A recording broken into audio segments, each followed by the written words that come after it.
வணக்கம் நண்பர்களே, வாழ்க வளமுடன்.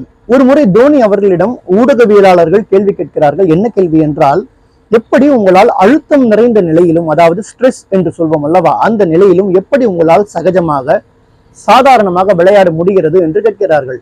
அதற்கு அவர் பதில் சொல்கிறார். மிகவும் அழகான ஒரு பதில். என்ன சொல்கிறார் என்றால், என்னுடைய 100 விழுக்காடு உழைப்பையும் என்னுடைய செயலில் மட்டும்தான் போடுவேன். என்னுடைய முழுமையான கவனம் அங்கே மட்டும்தான் இருக்கும்.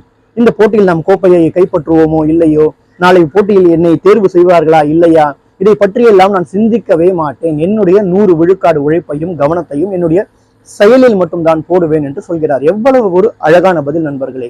இதை நாமும் நம்முடைய வாழ்க்கையில் கடைபிடிக்கும் போது கட்டாயமாக நம்மாலும் வெற்றியை அடைய முடியும் என்பதில் எந்த விதமான ஒரு மாற்று கருத்துக்கும் இடம் கிடையாது. அவரை போன்ற நாமும், அதாவது ஒருவரிடம் ஒரு நல்ல பழக்க வழக்கங்கள் இருக்கிறது என்றால் தாராளமாக அனைவரும் அதனை பின்பற்றலாம். எந்த விதமான ஒரு தவறும் கிடையாது. ஏன் நாம் அவரை போன்று இருக்க வேண்டும், நாமும் அப்படியே தான் இருக்க வேண்டுமா என்பதை பற்றி எல்லாம் அப்படி சிந்திக்க வேண்டாம். நல்ல பழக்க வழக்கங்கள் யாரிடம் இருக்கிறதோ அதை தெரிந்து கொள்வதில் எந்த விதமான ஒரு தவறும் கிடையாது.